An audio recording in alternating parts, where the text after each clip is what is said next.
Hello, good evening. Good Good evening, evening. ma'am. Good evening, ma'am. Good evening. Good evening. Good evening, ma'am. Good evening, ma'am. Good evening. My Good evening, voice ma'am. may echo a little today because I'm in a different place, so kindly adjust, please. Um, am I audible to everyone? Yes, Yes, Clear? ma'am. You're ma'am. audible clearly. Yes, ma'am. Okay, okay. Thank you. Okay, so we start today's session, and today we are going to do two things. First is we are going to briefly look into the case history taking. There may be an elaborate method also, whichever you are undertaking, but I'll just briefly discuss what would be the important highlights of conducting the same. You know, how you can start off and what are elements you need to incorporate in your case history taking.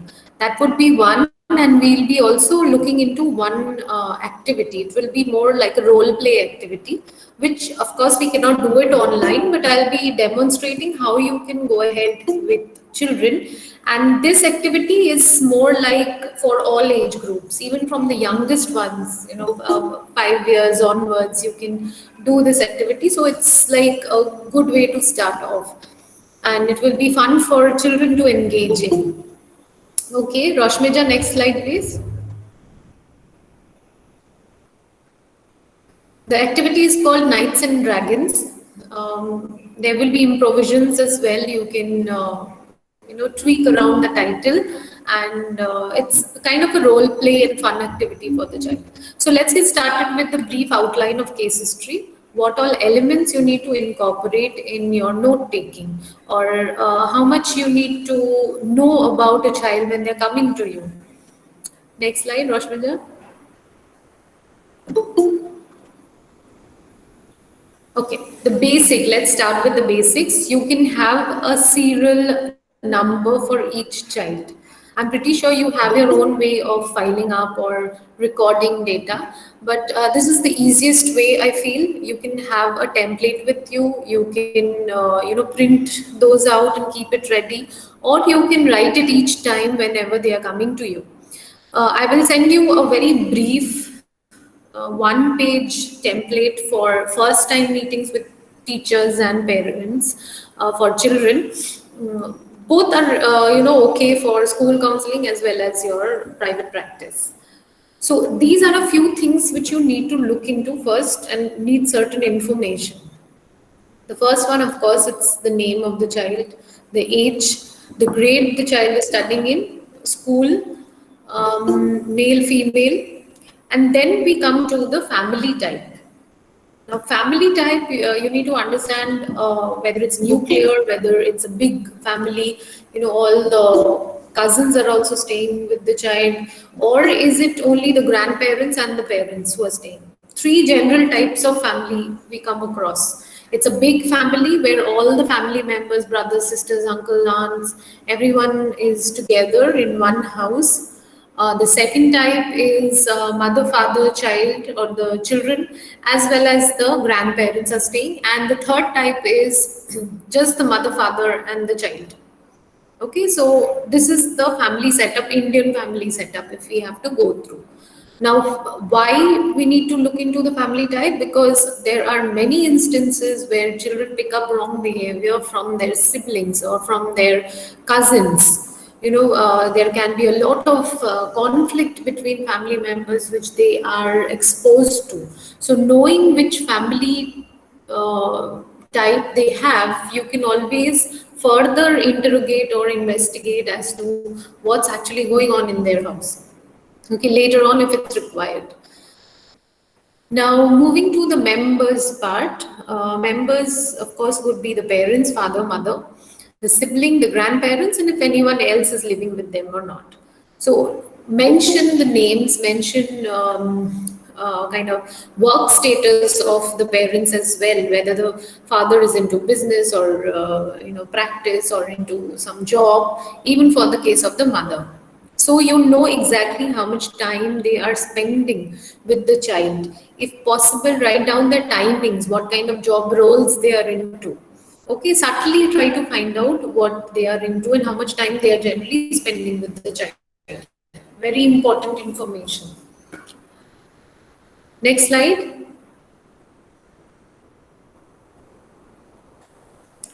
Okay, now this would be the early childhood of the child who has come to you. What type of delivery? Was it normal? Was it cesarean? Was it forceps? Whether there were any kind of complications during delivery, whether birth cry was present or not, all these things you need to write down.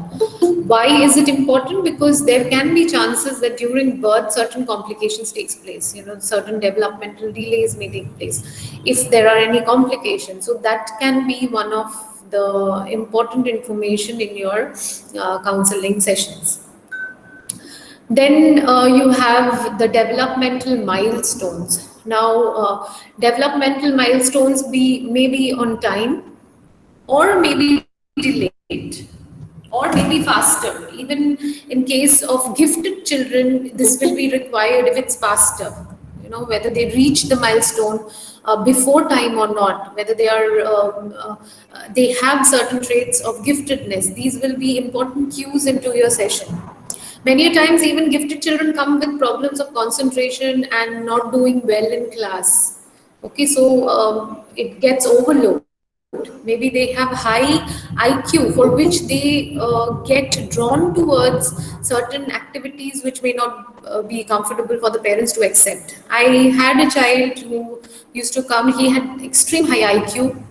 He never got himself tested though, but by talking to him, you'll be able to understand that the child is extremely bright. He was in class 6 and he used to talk about coding and gaming and all these things. And he never used to connect with his mother. Okay, because because the mother did not understand such stuff.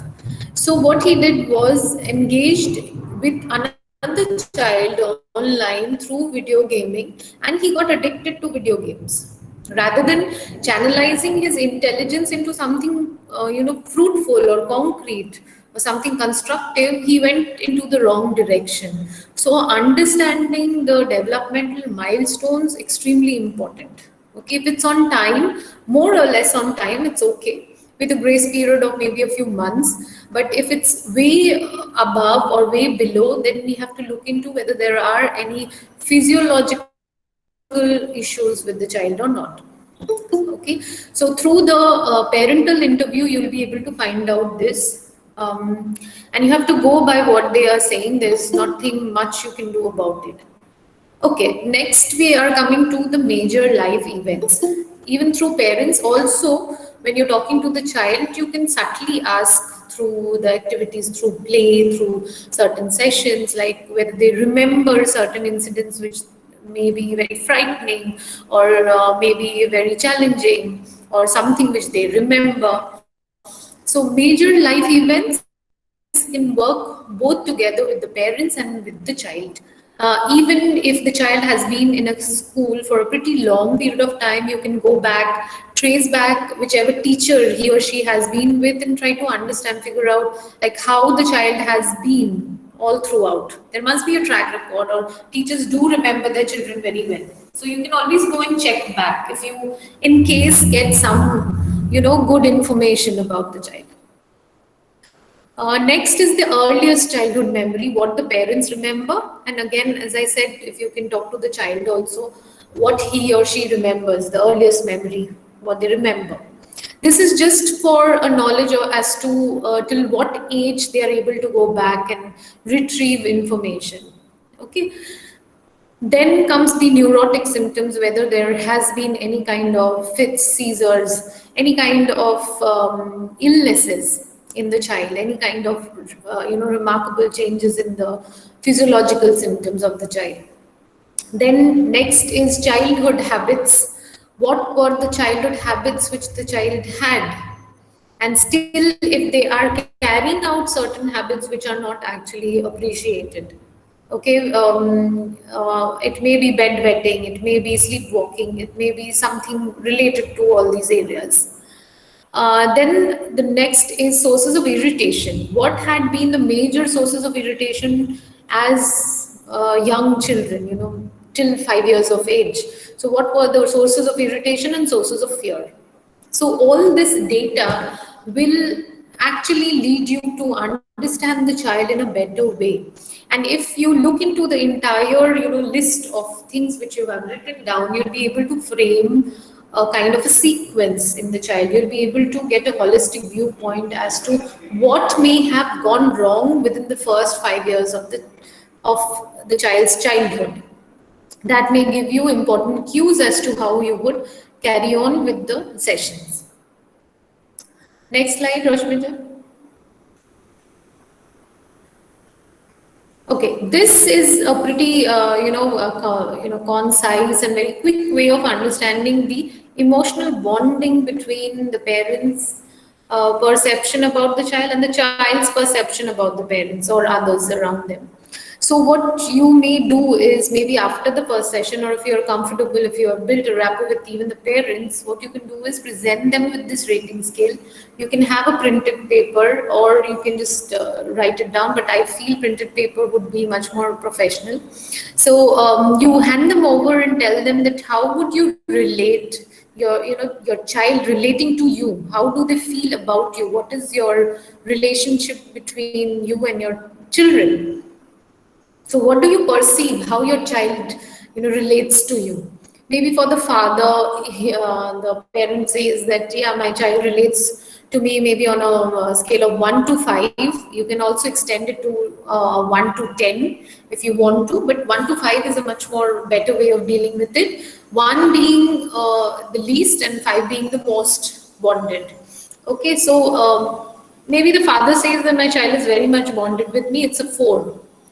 So you get all your responses, and when you're sitting with the child, if he's an older child, once you're talking to the child and trying to figure out how they are bonded with their parents, you will see maybe the child gives maybe a 2 or a 3. So there will be discrepancies between what the parent observes and what the child feels, or how the child feels about their relationship. So this, if you do a comparative analysis, you'll get to know exactly where the relationship lies, or whether it needs to be, there needs to be certain points where rectification is required, where intervention is required. So this will be a quick fix into the relationship status of the children with others around them. Okay, you can do it with each of the parents, each of the siblings if they are coming to your sessions, or maybe the teacher, how the teacher perceives the child, or vice versa. Okay. Sorry, I Excuse me, just ma'am. wanted to So, know the point scale is for if we should, most bonded, is it? The yes, you can scale. have your own scale. Okay. Yes, Okay. 1 being the least bonded and 5 being the most bonded. You can switch it over, whichever you are comfortable with. This is just a 5-point scale system. Okay, I've given Okay. you an Ma'am, I example. This have a may not. question. Sure. Ma'am, I have a Yes. question. This is what you have mentioned is that the relationship rating scale, which we have to present it to the parent. Now, the parent Yes. here, there is something called the teacher. So, is it all the teachers, or is it only the class teacher that the parent has to have a perception about? It may be all, it may be one teacher. So, as I said, this is a very flexible system. This is Okay. not an exact system. Okay. Whichever area you feel you need to, put a query on, you can put down the name of the Okay. particular person. And then you can explore the area, how the parents feel or how the teachers feel and how the child is feeling about it. So Okay. you know exactly what's happening there. Okay, there can be misperceptions also, right? So that is for your knowledge. You're not going to tell other people, see, this is how they have, put their comments. So this is just for your knowledge. The case history is only for you, no one else. Okay, so this is for the betterment of the child also. If you feel that there's a huge discrepancy between what the parent feels and what the child feels, then it indicates that there's some intervention where you need to work on. Okay, in bond building. Even if it's a teacher who perceives the child as, say, for instance, the relationship between the teacher and the child, she puts it as a 3, Okay, but the child may put the teacher as a 5. So there is a misunderstanding or a misconception in the teacher's part that the child may not like her, and that's why the child is disobedient. Sometimes do teachers come and tell you that the child doesn't listen to me. He just, makes every effort to irritate me at every point of time. This is a very common statement which they'll put. But on the other hand, the child may be really fond of the teacher. It's only the behavioral aspects which he can't control. Okay, so their psychoeducation of teacher is also required. You can subtly put it across that no, maybe you can work on card making, you can work on appreciating the teacher in certain ways, being grateful to the teacher, expressing to the teacher that he really likes her, and it's not that he does it on purpose. So these can clear out misunderstandings as well as give you a lot of insight into the sessions. So Okay. the scale I is hope I actually was given to able- each individual, is it? Yes. In case they are coming to you, in case you need certain exploration, you can always give them and try to figure out where the relationship lies. For Okay, example, at what point? you'll be giving one to the father and one to the mother, Yes. like that Yes. separately. Yes. Okay. So their perception of the child's relationship with other people in the list. Yes. Yes. With themselves as Excuse well me, as ma'am. other people. Sorry, what Can was we that? give this seat to child, a single seat to fill up in rating with mother, father, and sibling, Um, total all. See, you can give that, yeah, you can give that, but for younger children, you need to be a little innovative because this is understood by older children. They'll be fine with it. But what about younger children? You need to have a sliding scale with a smiley on it. Maybe you can draw it out and show how much you can relate to your father, how much do you like your mother. So put a sliding scale. You can create them. Um, Very easily you can create them. It can be just a Ziploc bag where you mark off from a sad smiley to a very happy-go-lucky smiley, and then you ask the child to put how much they want to slide it. Okay, so this can be one of the innovative methods to engage young children in, because they will not understand points, they will understand by expressions how they feel about each of the family members or siblings or teachers around them. Okay, you can have a Ziploc bag which you and then stick stickers on it, those smiley stickers which you get, and then ask the child to slide it through when you're asking them.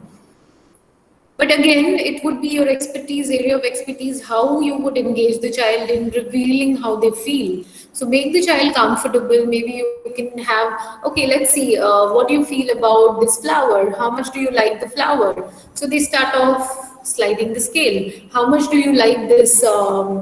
Maybe a very old looking object, you tell them, and then they said, I don't like it. So they slide the scale like that. Okay, now let's go to your pet. How much do you love your pet? They slide the scale. And then how much do you love your mother?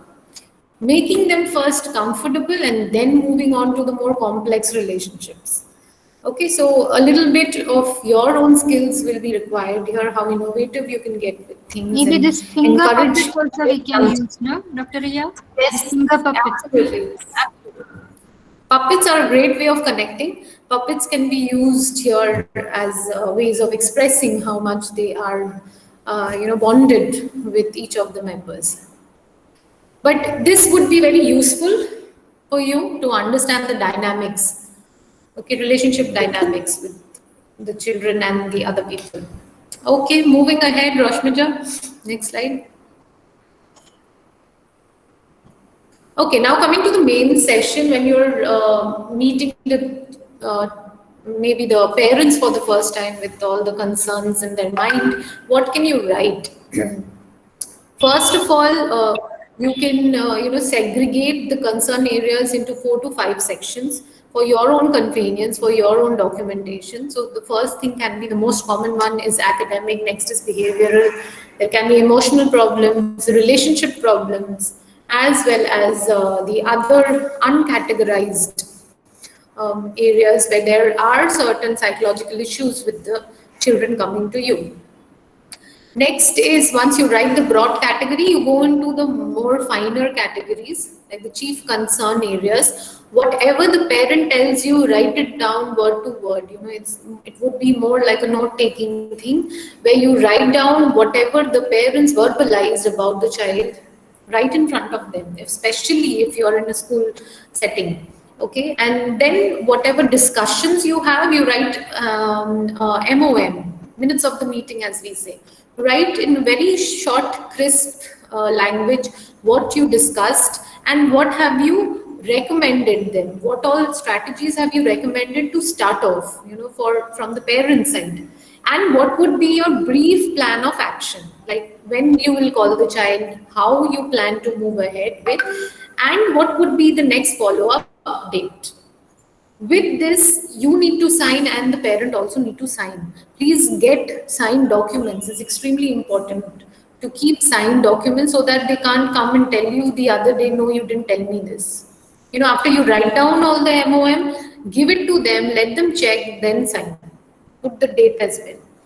Okay, along with the other information, whatever you have collected, there will be one sheet where you put down all the information, the entire minutes of the meeting, of the session, and then you get them signed. Okay, this is for your safeguarding as well. Dolly ma'am, you want to say something? Yeah, see, usually this showing minutes of the meeting, I don't practice actually. What we do is we created a consent form. So that one parents have to sign. So they are sending the child Right. for counseling, and they will seek help from the counselor like that. But this showing the progress note or the minutes of the meeting, we don't usually practice. No. Not the progress, ma'am. I think you got it wrong. It's not the progress counseling sessions. It's just for the first session when the parent is coming to you with Yeah, their intake problems. form. Yeah, intake form. Of the we child. will- Yes. Yeah, that one. Yes. It's Yeah, the I same usually as a consent.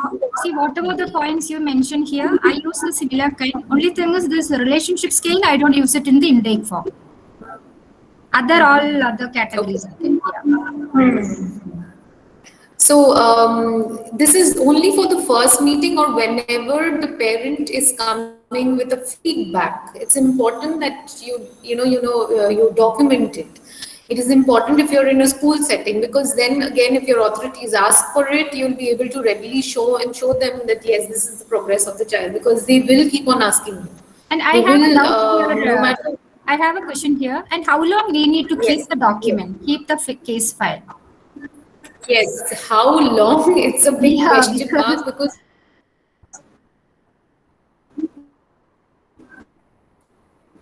You're not audible. we I think my generally connection.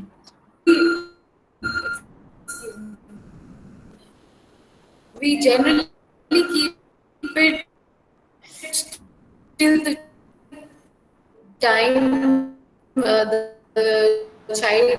Your voice is lagging. We can't hear Am I you. audible? No, it's lagging. Your voice is lagging. Am I audible now? Yeah, now it's Now is it clear? yeah. Okay, sorry. Yeah, so we generally keep it till the time the child, discontinues either the school or moves on to a different city. But till the time the child doesn't leave school, we generally have it documented. It's a very tedious task, I know, but that's the rule. You cannot throw documents away.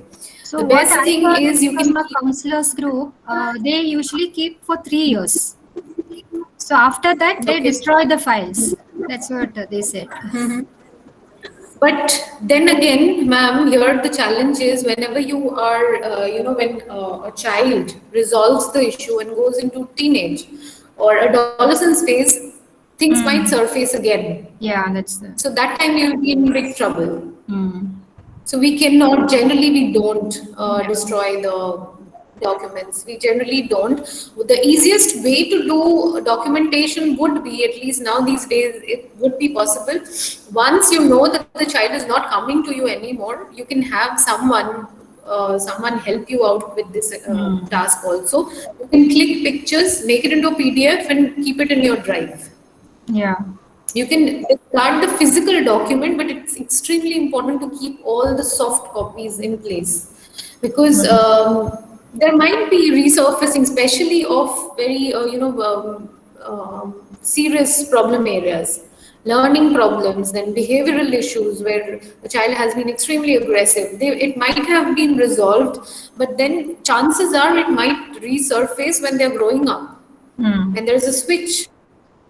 So it would be a little kind of risky if you throw away all your documents. So find out another way of keeping it. And I That would don't be, know. I think, you. This is what I learned from another group. So I don't practice that. Yeah, I know. Yes, see, there are reasons and theories behind it, but what I feel, even through my experience, it is extremely important to keep all your documents in place. And documentation is a very tedious task for counselors. So if you do it in a systematic way, you can do it online as well through forms, through Google Forms. You can have a particular format, and then you just start filling up and submitting. So that's more like a permanent store of your observation and what your observations were or feedback were. So mailing system is also very good, but not all schools will have a professional email. It may be just through your personal email. I also So keep that's a another. counseling log that on a monthly basis. Yes, yes, yes, yes. Counseling log is a mandate. You need to keep on filling it up every day, whoever is coming to you. I think all of us practice that. Like all the details of the session, maybe in a gist, we keep on, filling up. Rather than writing it down word to word, it would be much more easier and much more convenient if you have it in the soft copy. Yeah, and that's easy to check for follow-up also. Absolutely. So you just sort it out and then you know which child you're talking about, and then you And how can many go ahead. sessions we conducted, no, all those things we can note down there. Exactly. Exactly. Dates and everything are there. So as I said, we can follow a specific format, but then again, we can make provisions, we can make improvisions based on our needs as well. Okay, so just this is a wrap up of the entire thing. The next slide, Rashmita. Observation notes is your personal notes, as I was talking, as it can be online, it can be offline, whichever you're convenient with. But online, of course, it's very convenient. You don't have to have a lot of space to store all these documents. So gradually, if you don't know how to use Excel or certain softwares, it would be good if you invest some time in understanding the things, and you can start engaging in that. It will be much more convenient for you to take up. But I'm pretty sure everyone more or less knows how to handle the Microsoft documents. So it won't be a big issue to learn. Okay, so more or less we are done with an overview of how things go about. Ma'am, I have a question. So I am a counselor for higher secondary classes. So mostly my classes are from class 9, 10, 11, 12. So now most of my counseling students are not interested in me interacting with the parents. So it's only on very serious conditions do I get in touch with them if it involves self-harm or suicidal thoughts, ideations. So what can I add in the case file when it is a little senior students? What can I add? What are the other areas I can look into? You can look into their personality type, you can look into their coping strategies, what all have they tried. See, this will be again session based. If it's not a parental feedback which you're getting, you can directly, if there are older children, if they are teens, you can always talk to them directly and find out certain information which you require. So that So, their that intake is directly from the students. Intake is directly from the students. Higher class students. Yes. But again, basic information you may not validate, but there are certain things which requires validation. Sometimes even teens comes and lies to you that my parents beat up and they don't take care of me. You will find, such children coming to you and making up stories. I've had children doing that. So eventually they definitely open up to you if you build a good rapport with them. But you need to just keep on documenting without, blindly trusting them. Of course, keep a scope of exploration. Wherever you can, keep a scope of exploration without probing much if they are not comfortable. So engage more and more in activities, engage more in classroom counseling as well. They open up there as if once And they see that yes, things are coming up to surface, people are talking, they generally open up later. yeah, one thing I have noticed with this higher class students, especially with this self harm behavior and all, they don't want us to open up with their parents. So if you tell them no, we want to discuss, talk to your parents, they will not come. So that is another Yes. situation I have faced. I have faced a lot of challenges as a Yeah. school counselor over these few years, but then And this again, self-harm once they know you, self-harm is Yeah. very common nowadays, especially among adolescents. Yes, of course. Non-suicidal self-harm behavior. That's very Yes. common. Yes. Parents Yes. have no clue that what their kids are into. Of course. So, but at the same time, what I used to do is have a few children, those who have a very good rapport with me, have them assigned to each of these classes and find out who's doing all these things. I know it shouldn't be done, but then that's your way of communicating with the entire school. So these few children who were given responsibility, they will come and report to you, and you Yeah. have to very subtly go and talk to them without too many people coming to know about it. And of course, it may go against you. Children may stop coming to you for a while, but then I have seen a trend that they come back because they find a space with Yeah, sometimes their friends will it's a- come and report to us. yes. I've seen So, this ma'am, several times. So, ma'am, there we in Delhi Public School, Bangalore South, we have a concept called peer mentorship. So we train the peer mentors. We choose peer mentors for every class, every section after class 8, 9, 10. And we train the peer mentors on different mental health issues, on signs and symptoms. And through these peer mentors, we get to know of a lot of cases. And peer mentors have played a very, very nice role in intervening, being the middle person between the teacher and the counselor and the students. Exactly. Yeah. But these poor children will face all the brunt from the other children. They're doing that. This is a system which is very much in vogue now these days. But then there is a flip side to it as well. So there can be a lot of miscommunication also because still they are children. They can just aid in first aid, maybe just listening to them, maybe a listening club will do. But then again, it would sometimes backfire. But then we keep on experimenting and seeing what works best. Many schools have started implementing it, even in Calcutta, it's like that. They Even this have these mental groups of health children. Yes. mental health awareness club, that is also a good idea to start in your Yes, school. yes, yes. They're doing a lot of mental health fest in school. Like I was also in DPS a few years back, so they did a fest.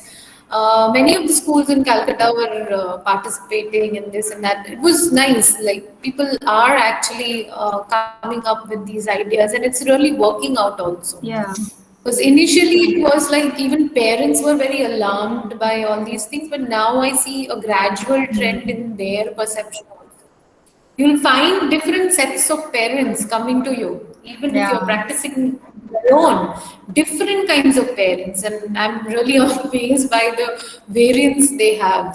Some will be extremely cooperative, they'll come on their own, even if you feel that the child doesn't need counseling, they'll keep on persisting you for counseling sessions. And there will be another set of parents extremely impatient, extremely practical, as I would say, that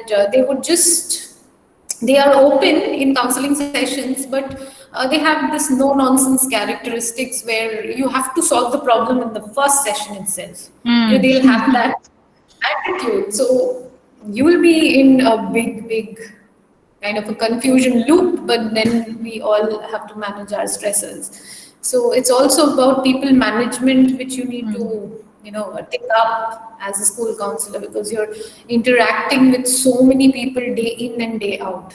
It's a very tough job. Not only children, but convincing the parents is a lot of task in itself.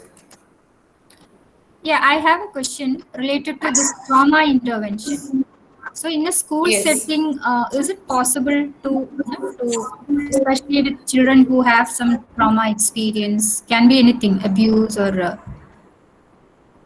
See, trauma intervention again is a very sensitive issue in schools, because if you want to go back and understand what kind of trauma the child was into, you may find out there was sexual abuse or physical abuse. There might be some other type of, traumatic incidents, maybe the parents fighting amongst each other, similar incidents, which again, parents would not be comfortable opening up in front of a school counselor.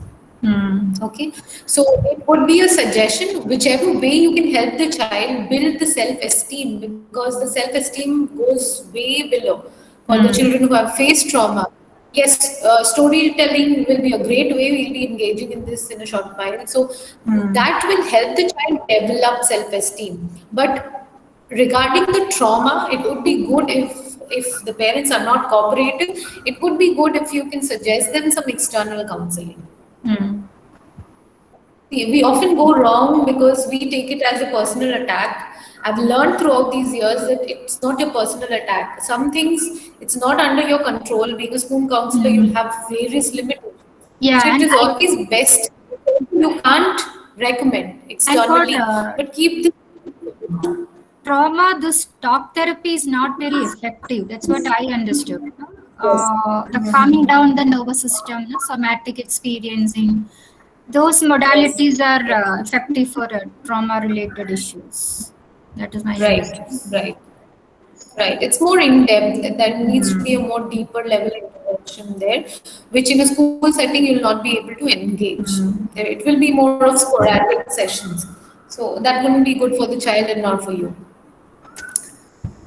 Okay, so moving on, we'll be doing one activity. In fact, I'll be just telling you what to do, because demonstration over here won't be possible. It's called the Knights and Dragons, and generally this is like when children come to you with bullying cases, or they are having difficulty with a power figure around them, whether it's in school or at home, maybe a sibling, or they are teased and they are picked up very easily. So you can try out this without actually engaging in talk therapy. It would be more of a role play, which the therapist also engages in. Or if you are in a group counseling session, you can have 2, 3 children act out this entire situation. Okay, so many times you will see that when you're talking to the children, the problem solve. When have you tried this? Why don't you try doing this? When you're suggesting them, or when they are telling you about their difficulty areas, what they do is, yes, I tried, but it is not working out, or but he's not listening to me, but he's continuing doing it. There will be a lot of explaining coming from the child's side. So what would you do in that case? You would gradually empower the child in order to think for themselves and problem solve on their own. And that is generally done through a very creative way of role play. Okay, so let's go next, Roshmija. Next slide.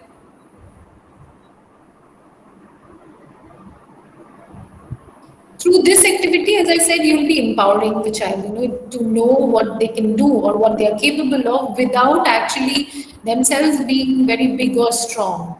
Okay, sometimes they will come and tell you that I've been bullied, this child is harassing me, this child is hitting me, or my sibling at home is doing something which I don't like, but I can't do anything about it because I'm younger or I'm smaller. So this activity will help them to come out of that notion and to be smarter, in fact, in problem solving. And through this, they will also get to know how much they are capable of, how important they feel after accomplishing a task. And since it's through a fairy tale medium, it would be much more engaging and fun for the child. It will be also a medium of catharsis for them. Okay. Next slide, Rashmita.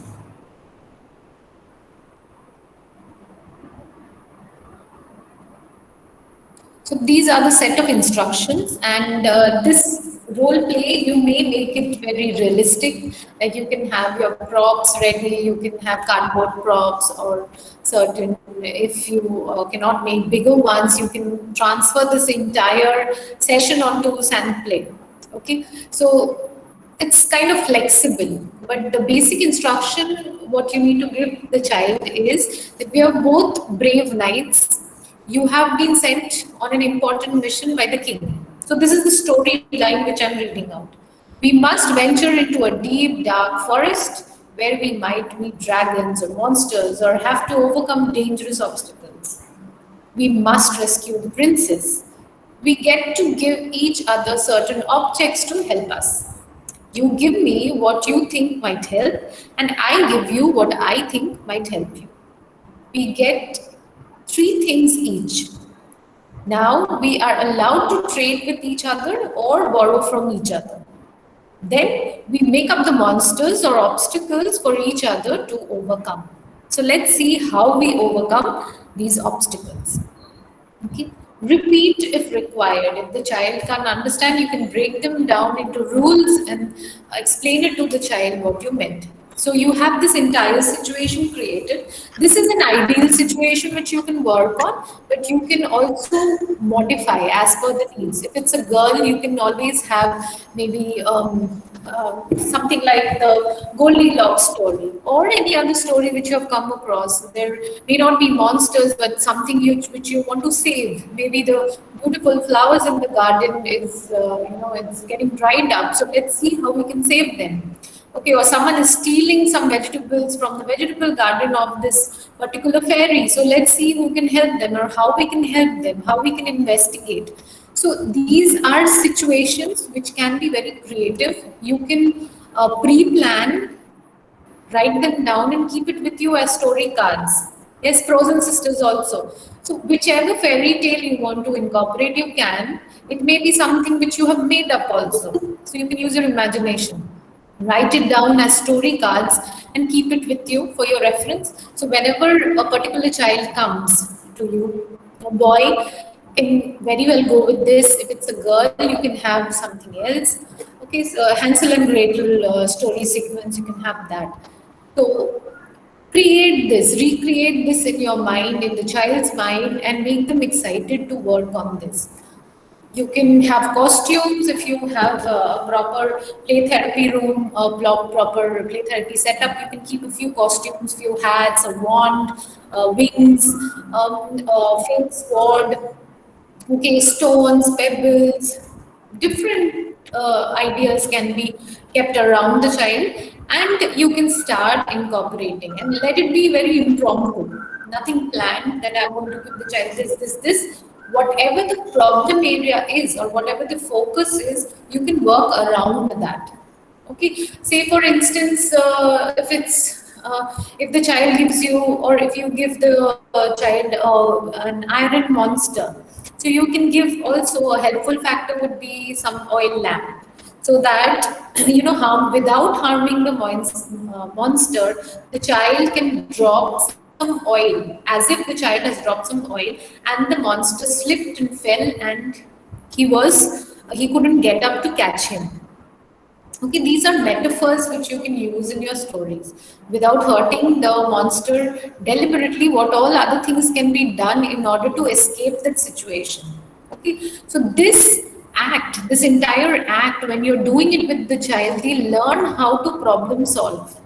Okay, you may help them whenever they are stuck. You can make additional rules to it, whatever you want to incorporate at that point of time. So it becomes more like a different world together for the children to work on. And they move to a different level altogether, where they are free to express, where they are free to explore. They don't have that hesitance inside them or inhibitions inside them that I cannot conquer this monster. So end goal is obstacles has to overcome, and then you can conquer all the monsters and keep it with you without them creating any trouble. So that would be an entire journey, and it's not necessary that you have to finish it in one day. It can be a sequence. Maybe 2 3 sessions you can keep it for only this. And children, trust me, they're thrilled by this. They become so happy that they start thinking for themselves again once they're engaging in it. Okay, any questions at this point? Roshmita, you can move on to the next slide. Can I ask one question? Yes, please. Yeah, ma'am, how to inculcate this activity if the child is having autism or ADHD or if he is hyper or something?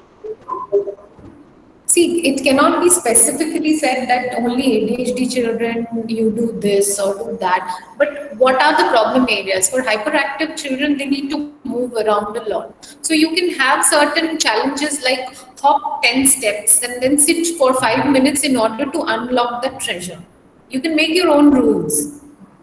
So the child waits for 5 minutes patiently, and then you can give a small token, maybe a paper where written, you found a treasure. They become very excited getting this. Okay, so they start listening to the rules. They learn how to be patient. They learn how to listen to what is being asked. Okay, this would be an entire learning session for them, empowering them all the time. Okay. You are not problem solving for them, but you are giving them a situation through which they need to cruise through. You can have, alternatively, you can have a treasure island game where you have hidden certain treasures and you have given them certain clues through which they need to navigate and find out. If you have space, you can make it into a board game also. Okay, so these are all problem solving games which we're talking about. So applications would be, this would be a great activity for shy, withdrawn, negative thinking children and physically disabled even, where they can find their strengths without being themselves very powerful. Certain strengths in problem solving, understanding, and how they can overcome certain issues when they're facing in real life. Okay, so that's the starting point. That's how they're brainstorming certain ideas. That's the act you are propagating in the child, okay, which was not earlier present. Then great for bullying also, because they learn how to conquer that monster and then feel good about it without being nasty themselves or without being aggressive themselves. That makes them way more confident. Almost requires no supplies because it's all about imaginative play. The props which you use, you can make it at your own space and time. You can always ask the children to get certain props done by them in order to incorporate in that play. That will also be an activity for the sessions where you can ask the children to make certain props which they would prefer to engage in or they would like to give you in return. So you can have them in your room. I always encourage children, to make certain things for me, which I can let other children come and use. And when they see other children using it, they feel very good. Okay, so this is a way of also engagement in sessions. And you can, as I've told you, you can expand the story. You can make it more concrete for children who have confidence issues. You can make it very rule-based for children who have confidence issues. Okay, yes, kids forget themselves when they act. So it's a great way of venting out, great way of catharsis. It also becomes a safe space for them to come and enjoy themselves. All the time they are being dragged down, maybe shouted at. So this is one space where they can escape all bounds and then they can be themselves. And they'll get that achievement within them that yes, I can problem solve. Yes, I can, do certain great things. And that makes them feel very important. Children think very, very differently from you and me. Even us adults, when we engage in certain acts and certain role plays, we forget who we are for some time. So it's the same thing into maybe 100 times more for children. So it will be a very empowering act for them. And since it's a physically active game, children do engage with a lot of interest, a lot of maybe you can ask for permission if you are in a school so that they can dress up for some time and then act it out. So it will be really nice for them. Along with learning, they can also have a lot of fun. Okay, next slide, Rashmita. I think we are over with this. Yeah. Okay, so this was. So, Yes, can you use this activity with smaller children or only older children? Both can be used. If they readily want to engage, say 10 years, 11 years, up to that point of time, you can very well use it. Even for 12 years, 13 years. You can have a more mature theme, more concrete challenges, more complex challenges, as we can say. Depending on how Okay, they for younger children, yes. Problem solving can be more complex. Okay, Cognitive, because what is happening here is they are also giving you certain, things to work on. So they are also understanding how do I lead my story. So based on that, you can also build a story around it. Okay, it has unlimited options. Once you start doing it, you will be able to understand how it works. Okay, so you can always make and learn from your experiences. So that can be modified as and when the story is going. You can always keep on modifying it. Thank you. Okay, so yeah, welcome. So this was the activity for today. I'm not sure whether you'll be able to conduct this on anyone, but at least give it a thought, give it a read, or maybe you can frame a conversation or make up a situation where you can engage in. Make some story cards for your assignment where you can write down a few stories, maybe short stories for your children. Keep it ready with you. So whenever you get time next, you can start implementing. Dr. Ria, do you have any videos based on this?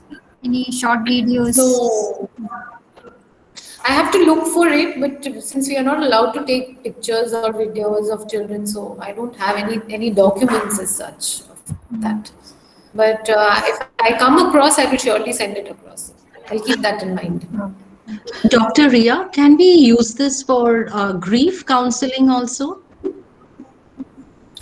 Grief counseling, yes, you may, but along with this, see, this can be very exciting for children, but then the main problem or the issue doesn't get resolved. It's not about conquering the monster.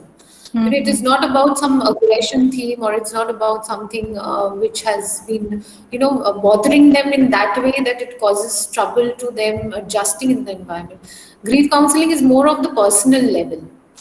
Yeah, so if because the child has lost her father, she is just 8 years old, and she has stopped talking, eating, expressing, and moreover, with the school closed down, so there is no physical contact with the friends, teachers. So the mother is extremely worried, and we are unable to reach out because at this juncture we can't call the parents to the school. Now, I was thinking if we can role play this in the virtual mode, but considering that, some fear as the monster, to overcome the fear as the monster, if that can be used through this role modeling and. See, you can always improvise this, but yes, grief counseling requires also another facet of it, which I'll be discussing maybe in the second last class. You can implement this as a role play. Since it will be a form of catharsis for the child, you can always have a lighter, nothing very challenging and threatening, since their child is already threatened. Yes. So something very light-hearted.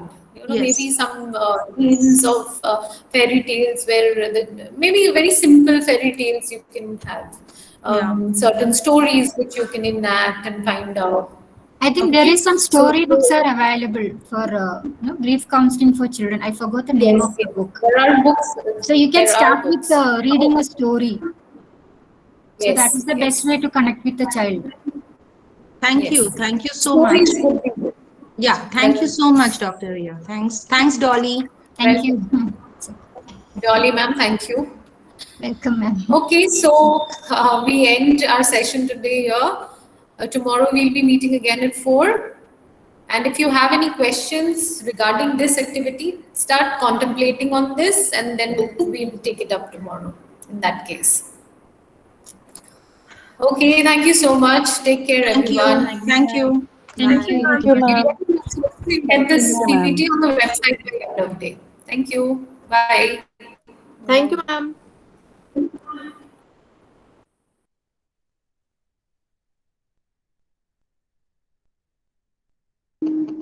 Thank you so much, ma'am.